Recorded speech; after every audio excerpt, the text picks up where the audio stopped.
গতকাল ৮/৬/২০২৬ সন্ধ্যা ৬টা ৪৫ ঘটিকায় সদর থানাধীন আশরাফিয়া মাদ্রাসার মূল প্রবেশ পথে একজন গুলিবিদ্ধ হয়।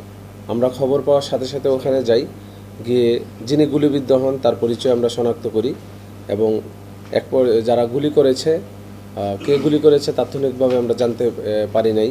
তাকে আমরা হসপিটালাইজ করেছি এবং সে হসপিটালে মারা গিয়েছে।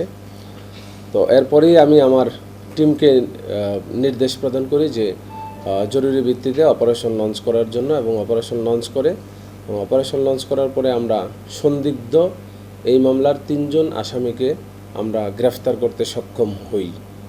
এবং এই মামলার ৩জন গ্রেফতারকৃত হচ্ছে মতিয়ার রহমান ৪০, তার পিতার নাম হচ্ছে পিতা মোহাম্মদ আকমল খা, গ্রাম ধর্মগ্রাম।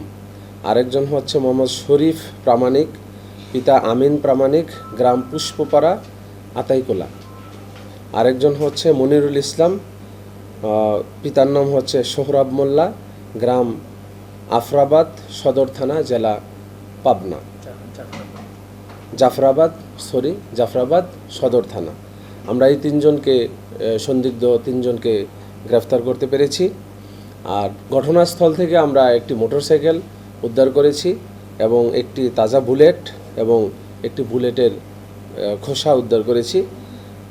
তো প্রাথমিকভাবে এই হত্যাকাণ্ড কেন হয়েছে সেটা আমরা কিছুটা পেয়েছি, বিষয়টা তদন্তাধীন, সেজন্য ডিটেলসে আমরা যাচ্ছি না। তবে যিনি মারা গিয়েছেন এবং যিনি হত্যা করেছেন দুজনেই হচ্ছে পূর্ব বাংলা কমিউনিস্ট পার্টির সাথে জড়িত বলে আমরা প্রাথমিকভাবে জানতে পেরেছি। এবং এটাও জানতে পেরেছি যে এই হত্যাকাণ্ডটি সংগঠিত করার জন্য পূর্ব থেকেই তারা পরিকল্পনা করেছিল মর্মে আমরা একটা সংবাদ পেয়েছি, এবং তারা সুযোগ পাচ্ছিল না আইনশৃঙ্খলা বাহিনীর তৎপরতার কারণে। হঠাৎ করে তারা সুযোগ পেয়ে এই ঘটনা ঘটিয়েছে।